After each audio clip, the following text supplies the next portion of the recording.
Nah, kalau cewek selingkuh itu satu, wanita selingkuh yang persentasenya paling tinggi adalah wanita yang mapan. Jadi dia punya penghasilan yang bagus segala macam, dia tidak tergantung sama suaminya. Sehingga pada saat misalnya dia ketahuan selingkuh, masa bodoh gitu loh. Itu tipe satunya itu gitu loh. Nah, tipe kedua itu perempuan yang selingkuh adalah perempuan yang merasa tidak dipenuhi keinginannya oleh suaminya. Jadi kurang kasih sayang, kurang perhatian, nggak ada waktu. Pada saat dia itu merasa suaminya kurang perhatian sama dia ketemu sama orang yang memperhatikan dia gitu loh.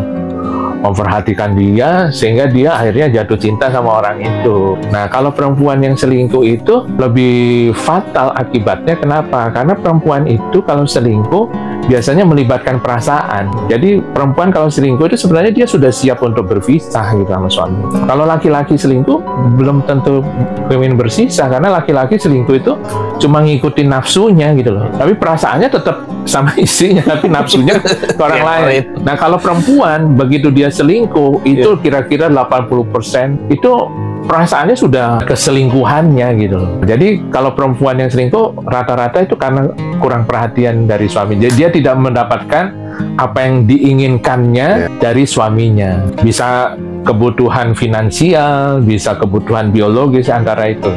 Seperti itu. Nah, laki-laki berselingkuh selain karena faktor imannya lemah, tapi daya dorongnya adalah kebutuhan dasar yang tidak terpenuhi. Ya, wanita juga begitu. Dia selingkuh selain karena imannya lemah, juga kebutuhan dasar tidak terpenuhi. Manusia itu kalau kebutuhan dasar tidak terpenuhi selalu ada godaan mencari yang lain. Mencari yang lain. Contoh, laki-laki itu kan kalau kata para ahli kebutuhan dasarnya 3. SPF, singkatannya Sex, Pride, and Freedom. Ketika seorang istri memahami bahwa betapa Nabi mengagungkan, muliakan bahwa hubungan seksual itu jangan main-main, jangan diremehkan, jangan banyak ditolak, maka tidak ada peran terbaik bagi seorang istri ketika dia berumah tangga kecuali dia sungguh-sungguh menghias dirinya untuk membuat suaminya bergairah dalam hubungan seksual. Ada 5 faktor utama yang memicu sebuah perselingkuhan. Kesimpulan ini saya dapatkan setelah saya menjadi konselor pernikahan selama puluhan tahun dan menolong banyak pasangan untuk pulih dalam relasi pernikahannya setelah perselingkuhan. Faktor utama yang pertama adalah kekecewaan di dalam hal hubungan intim. Ini bisa terjadi karena masalah frekuensi, gaya, hingga bau badan. Yang kedua adalah balas dendam, karena selama ini merasa tidak diperlakukan dengan baik oleh pasangannya. Yang ketiga adalah rasa bosan. Yang keempat adalah iseng-iseng belaka sehingga terjebak. Dan yang kelima adalah keinginan untuk diterima dan dihargai oleh lawan jenis.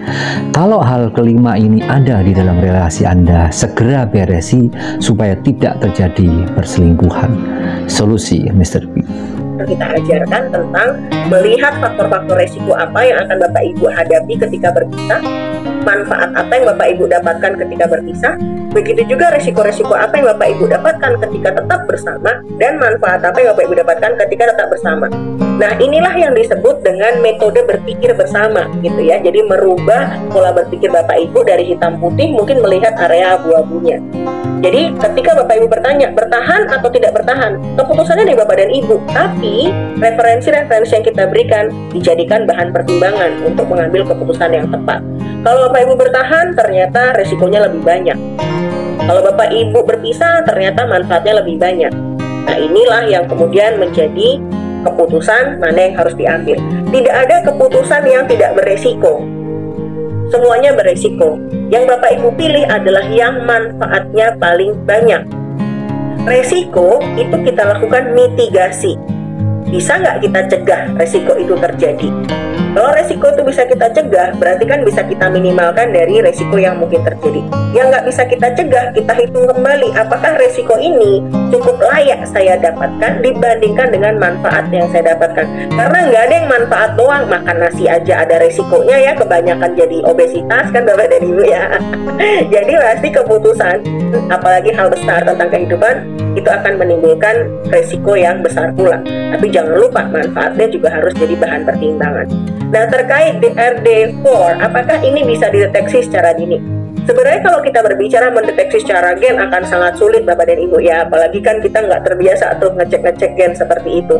Tetapi Bapak dan Ibu bisa melatih supaya DRD4-nya tidak semakin panjang atau nggak semakin banyak sejak anak-anak ya, karena tadi kan reseptor DNA itu diciptakan ketika dopaminnya banjir banget, jadi reseptornya dibangun makin banyak. Jadi biasakan untuk cukup Bapak dan Ibu, biasakan untuk cukup sehingga reseptor dopamin di otak ini nggak membangun bangunan yang lebih banyak daripada apa yang dikeluarkan dari si dopaminnya. Misalnya nih Bapak dan Ibu, punya anak mainannya udah 3, dia 3 aja cukup. Kemudian Bapak Ibu tambahin lagi mainan, padahal sebenarnya dia nggak perlu. Nah, dia akan menjadi quote-unquote punya las tuh untuk menguasai hal-hal yang seharusnya nggak dia kuasai. Atau misalnya tadi memahamkan resiko atau manfaat. Resikonya apa, manfaatnya apa, melatih anak-anak berpikir rasional. Nah, kalau ternyata sudah ketahuan nih secara genetis gitu ya, oh keluarganya ada yang selingkuh, kakeknya selingkuh, buyutnya selingkuh. Nah, ini harus dilakukan proteksi. Jangan jadi malah sebagai alat untuk meng-ACC. Ya pahamin dong aku selingkuh, orang keturunan selingkuh. Ya udah aku nggak bisa sembuh, udah kamu pahamin aja. Kan bisa ke psikiater atau ke psikolog untuk di treatment gitu. Jadi punya gen selingkuh, misalnya DRD4 yang panjang, itu bisa dikendalikan untuk nggak memanjang. Nggak semua orang diabetes, bapaknya diabetes jadi diabetes kan. Kalau tahu bapaknya diabetes ya gulanya dibatasi. Tahu bapaknya punya sakit jantung ya olahraga yang baik biar nggak jantungan. Jangan makin ya udah nggak apa-apa jantung, nggak apa diabetes, bokap sama nyokap gitu juga gitu ya. Gitu Bu Artisa. Bahkan metabolisme glukosa di otak itu dibutuhkan lebih banyak. Makanya kalau orang sering bohong, sering cheating, sering lapar ya.